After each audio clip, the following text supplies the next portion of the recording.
வணக்கம். இன்றைக்கி நம்ம வந்து மட்டனில் ஒரு கிரேவி, அது வந்து அதாவது கிரேவி மாதிரியும் இருக்கும், தொக்கு மாதிரியும் இருக்கும். அது சாதத்துலேயும் பிசைஞ்சு சாப்பிட்லாம், சைட் டிஷ்ஷாகவும் வச்சு சாப்பிட்லாம். அது எப்படி செய்யலான்றதை பார்க்கலாம் வாங்க.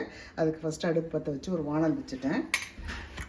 ஒரு 1/2 kg மட்டன், தேவையான எண்ணெய் போட்டுக்கலாம். ஒரு 2-3 ஸ்பூன் அளவுக்கு எண்ணெய் இருக்கும், அந்த அளவுக்கு எண்ணெய் போட்டுக்கிட்டேன். எண்ணெய் காயட்டும். இது நான் வந்து பூண்டு, இஞ்சி, பெருஞ்சீரகம், சும்மா ஒரு 10-15 பல்லு பூண்டு, ஒரு துண்டு இஞ்சி, கொஞ்சம் பெருஞ்சீரகம், பட்டை, லவங்கம் எல்லாத்தையும் பொடி பண்ணி வச்சுருக்கேன். அதாவது இடிவரலில் போட்டு இடித்து வச்சுருக்கேன். அதை சேர்த்துக்கலாம்.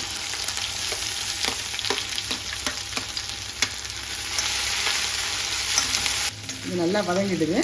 இப்போ நம்ம வந்து சின்ன வெங்காயத்தை சேர்த்துக்கலாம். அது வந்து ஒரு 10-15 சின்ன வெங்காயம் இருக்கும். அது இந்த மாதிரி கட் பண்ணிக்கணும். துண்டு துண்டாக கட் பண்ணிக்கிட்டோமா தான் நல்லாயிருக்கும். அதை போட்டுக்கலாம். வெங்காயம் வதங்கிடுது. இது ரொம்ப ப்ரௌனிஷாக ஆகணுன்றது கிடையாது. இந்த தக்காளி பதம் கண்ணாடி பதத்துக்கு வதங்கினா போதும். வதங்கிடுது. இப்போ தக்காளியும் கருவேப்பிலையும் ஒன்றா சேர்த்துக்கலாம்.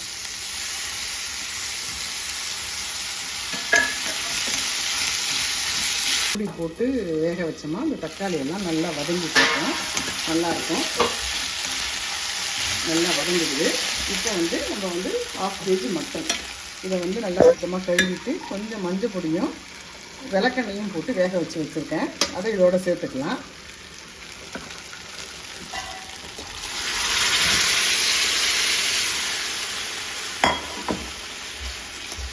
நல்லா கலந்து கொடுத்துருக்கு.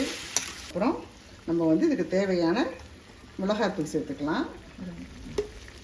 ஒரு 3 ஸ்பூன் போட்டுக்கலாம். இந்த ஸ்பூனால் ஒரு 3 ஸ்பூன் அளவுக்கு மிளகாய் பொடி போட்டுக்கலாம். இது வீட்டில் அரைச்சது தான். இது செய்முறை விளக்கம் வேணும்னா கேளுங்க, நான் போடுறேன். இதுக்கு இந்த கிரேவிக்கு தேவையான உப்பு இந்த அளவுக்கு சேர்த்துக்கலாம். அவ்வளோதான், ரொம்ப தண்ணி விட வேண்டாம். இதுவே அப்படியே கிரேவி மாதிரி நமக்கு வந்துடும். இதுவே வந்து நம்ம ஊர் கறியாக இருந்ததுன்னா நம்ம அப்படியே பச்சையாகவே தாளித்து விடலாம். அது நல்லா சேர்ந்து நல்லா வரும். இங்கே வந்து மட்டன் வந்து வேக வச்சாதான் சாஃப்டாக இருக்கும். இப்போ நல்லா பார்த்துக்கலாம். நல்லா கலந்து கொடுத்துட்டு உப்பு காரம் எப்படி இருக்குன்னு டேஸ்ட் பண்ணிவிட்டு தேவைன்னா கூடுதலாக கொஞ்சம் காரம் போட்டுக்கோங்க, உப்பு கொஞ்சம் போட்டுக்கோங்க. இதை ஒரு 5 நிமிஷம் மூடி வைக்கலாம். அழகாக தொக்கு மாதிரி சாந்து மாதிரி வந்துடும். உங்களுக்கு அப்புறம் காமிக்கிறேன் பாருங்க. கொதிக்கிட்டு இன்னும் ஒரு 5 நிமிஷம் கொதிச்சதுன்னா இந்த உப்பு காரம்லாம் இந்த மட்டனில் ஏறி நல்லாயிருக்கும். ஒரு 5 நிமிஷம் கழித்து பார்க்கலாம். இப்போ பாருங்கள், நல்ல அழகாக கொதித்து நல்லா சுண்டி நல்லா இருக்குது. ஆனால் இன்னும் கொஞ்சம் நாள் கிரேவி ஆகிறதுக்கு இன்னும் கொஞ்சம் நேரம் ஆகணும். தொக்கு ஆகிறதுக்கு இன்னும் கொஞ்சம் நாள் ஆகணும். உங்களுக்கு வந்து சிலருக்கு அப்படி வேண்டாம்னு நினைக்கிறவங்க இந்த பதத்தில் சும்மா கொஞ்சமாக தேங்காய் கட்டியாக அரைச்சி இது கூட சேர்த்துட்டிங்கன்னா அதுவும் டேஸ்ட்டாக இருக்கும். தேங்காயும் கசகசாவும் கொஞ்சமாக அரைச்சி இது கூட சேர்த்துட்டு அதுவும் நல்லாயிருக்கும். ஆனால் இன்றைக்கி நம்ம எங்கள் வீட்டில் வந்து வெறும் ரசம் இதுன்றதுனால நான் தேங்காய் சேர்க்கலை. இன்னும் ஒரு 5 நிமிஷத்தில் நம்ம நினைக்கிற மாதிரி அழகாக சுண்டி வரும். இது இப்போ பார்க்கலாம். இந்த பாருங்க, அழகாக நல்லா கிரேவி நல்லா சூப்பராக வந்துச்சு. இது வந்து சாதத்தில் போட்டு சாப்பிட்லான்ற ஐடியா இருக்கிறதுனால நான் இப்படியே இறக்குறேன். இன்னும் கொஞ்சம் வேணும்னாலும் அதை கொஞ்சம் சுண்ட வைக்கலாம். இது இட்லி, தோசை, சப்பாத்தி, பூரி இந்த மாதிரி சாதத்துக்கும் ரொம்ப நல்லாயிருக்கும்.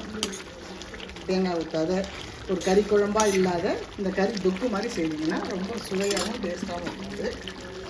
கொத்தமல்லியை சேர்த்து இறக்கிடலாங்க. அவ்வளோதான், சுவையான மட்டன் தொக்கு ரெடி. இது மட்டனை வேக வச்சுட்டு காய்கறிகளாக அரிஞ்சு வச்சுட்டு வந்தோம்னா ஒரு 10 நிமிஷத்தில் செய்திடலாங்க. எல்லோரும் ட்ரை பண்ணி பாருங்கள், ரொம்ப டேஸ்ட்டாக இருக்கும். அனைவருக்கும் நன்றி, வணக்கம். அனைவரும் எங்கள் சேனலை லைக் பண்ணுங்கள், ஷேர் பண்ணுங்கள், கமெண்ட் பண்ணுங்கள், சப்ஸ்கிரைப் பண்ணுங்கள், பக்கத்தில் இருக்க பெல் ஐக்கானை ப்ரெஸ் பண்ணுங்கள். தேங்க்யூ.